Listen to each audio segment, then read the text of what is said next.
VATSIM-PITAHIANA ho anao, VATSIM-PITAHIANA ho anao anio. Hitantsika ao amin'ny jauna toko 2:7-20. Vakina amin'ny anaran'i Jesosy.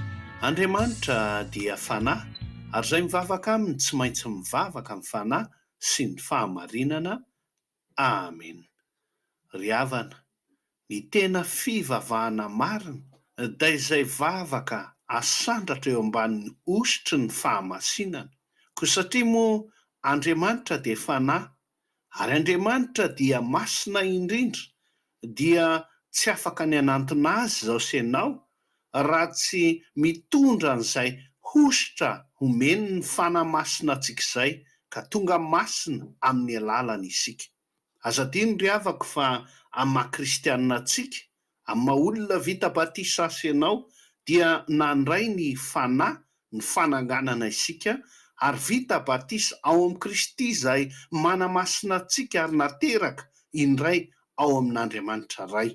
Noho izany dia afaka miresaka aminy isika, afaka midera azy isika, afaka manome voninahitra azy isika, satria tempolon'Andriamanitra ary ny fanan'Andriamanitra ao anatintsika izay manamasina antsika.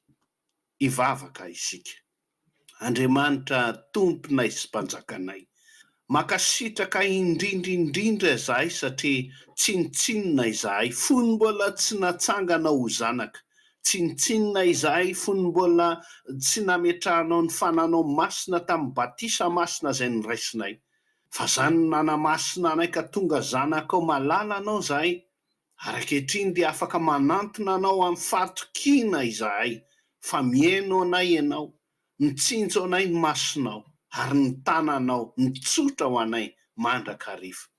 Raisoara Andriamanitra, ny fiderana avy amin'ny fonay, avy amin'ny alokan'ny vavanay, avy amin'izay ataonay rehetrarehetra, ka ny zavatra rehetra vitanay amin'ity androandroany ity, dia raiso mba ho voninahitry ny anaranao, ary mba hanandratana anao mandrakariva.